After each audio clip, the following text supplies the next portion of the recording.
Alam nyo ba mga kababayan, nakawawa talaga daw si Tatay Digong doon sa ICC? Doon sa kanyang detention center mga kababayan dahil paulit-ulit daw na sinasabi ni Tatay Digong mga kababayan kay VP Inday Sara Duterte na kailan siya makakauwi.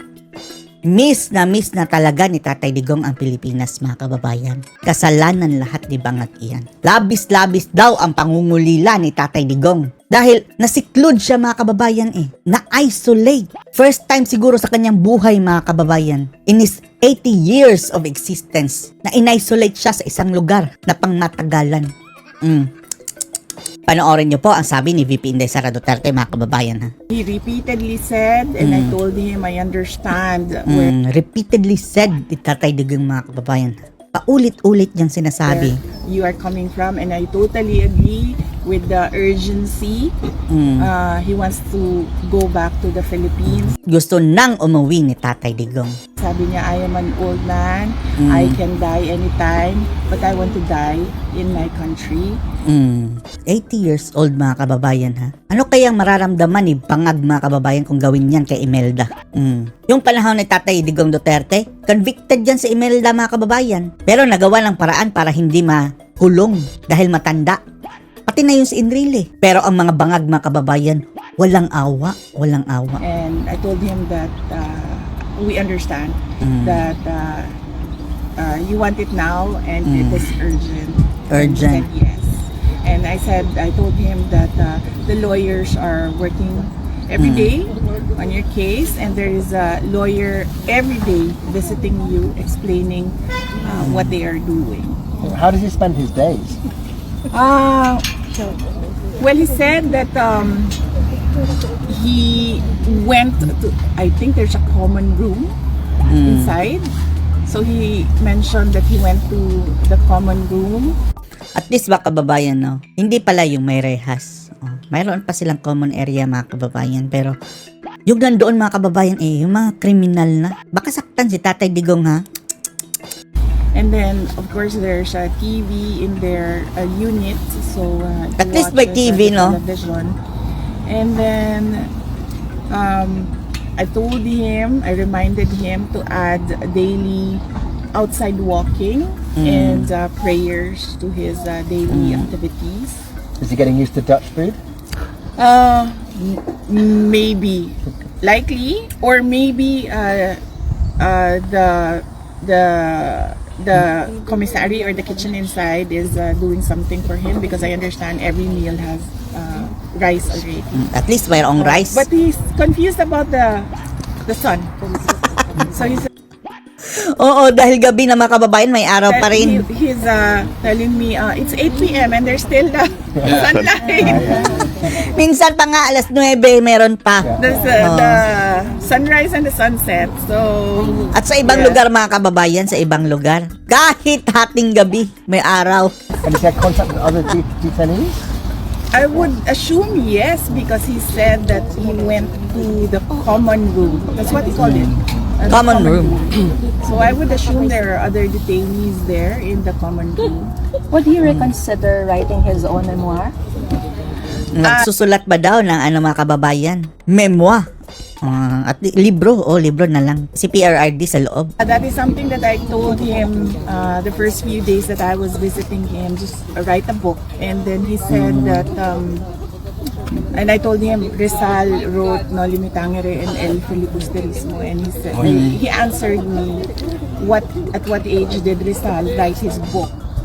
Because I am 8 years old, and do you think I have the patience to? Right? Yes. BP, kamusta daw po yung laundry ni tatay?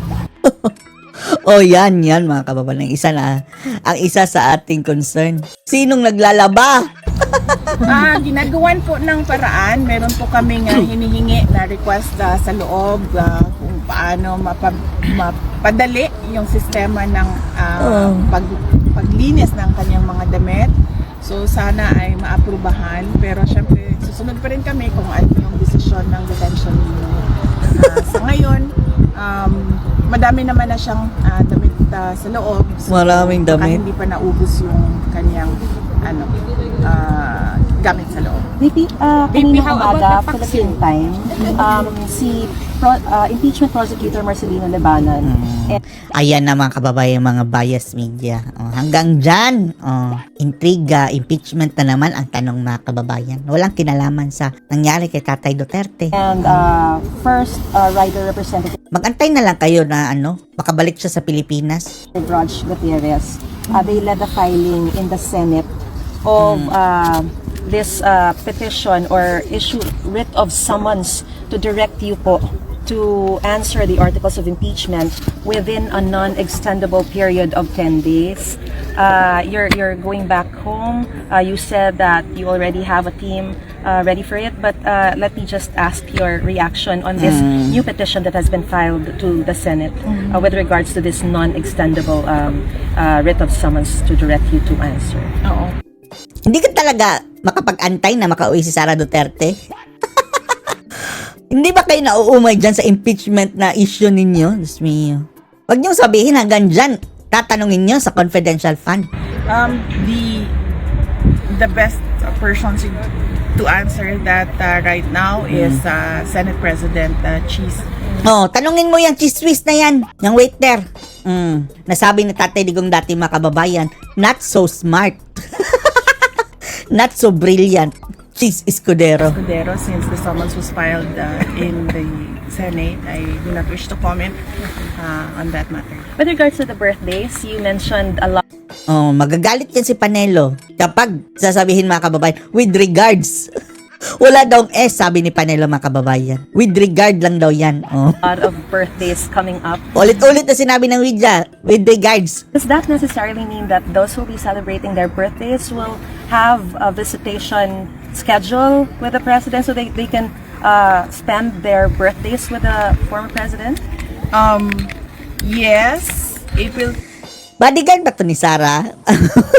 Andyan talaga sa harapan mga kababayan, Bidang-bida siya sa mga news mga kababayan. Then we have been requesting for a special visit because it is the birthday of Veronica. April 14, no, that is the birthday of my mother. So, Birthday? Ang daming birthday. going home with me. May 31 is my birthday, so Malapit ang birthday ni Sara. still thinking about whether coming here for my birthday. I've not decided on that matter. Yeah, VP, about the relationship, you said that your relationship with your siblings and your father has never been better. How about the relationship of your mothers? They don't have a relationship, ma'am. But Intriga na naman ka. Pabayaan mo na yung mga asawa. Hindi naman nagkikialam mga kababayan. In fairness, itong mga spouses ng mga Dutertes mga kababayan, hindi kagaya ng spouses ng mga Marcos ngayon na pabida-bida. Bida-bida, Jollibee mga kababayan, sina Lisa Admiral. Pero itong mga asawa ng mga Duterte politicians mga kababayan, tahimik. Tahimik. I think former President Duterte is overjoyed with what happened to the relationships between my brothers and I and our half sister. So, especially when he saw us there last Tuesday. So that would be the first time that he saw Kitty and me together in person. Because we do video calls before. But never in person that he saw me, Kitty, and I together. So, Isip sa kainahan, day. Kung saan kami nga sa mga anak. Gaano na daw namimiss. Na chinsapik agad ni VP Sara ang kanyang mga anak kanyang mga anak na naiwan sa Pilipinas mga kababayan. Maliliit pa. ay, sobra yun kaayo. Sobra kong na-miss. Namimiss ko talaga mga anak ko. bata. Mga bata. Kada adlaw mi naga-video call. Everyday kami nagvi-video call. Kada adlaw ko nagasulti sa Everyday kami nagto-talk. ko ang kami nga sa ako ang pagmahal sa ilaha o Nasabihan niya mga kababayan kung gaano niya kamahal ang mga anak araw-araw. ang ako ang isa ka anak kay motubag pag maingnan ako og I love you motubag na mag Yung isa daw niyang anak mga kababayan na parang na teens. Kung sasabihin daw na ng I love you, sasagot lang ng And doon ay nagsulti sa ako nga ingana gyud daw ang Oo. At mayroon daw nagsabi sa kanya mga kababayan na ganyan daw talaga. mga kuan teenager na lalaki. Yung mga teenager na lalaki. Pag ingnan nimo I love you mo ingon rag. Mm. He repeat. Kapag sasabihan mo ng I love you, sasagot lang. Repeatedly said, Oh, so anong masasabi nyo dito mga kababayan na unang-una gusto na talagang umuwi ni Tatay Digong Duterte mga kababayan sa ating bansa. Gustong gusto na niya, paulit-ulit niyang sinasabi kay VP Inday Sara. Anong masasabi nyo dito? Post your comments below.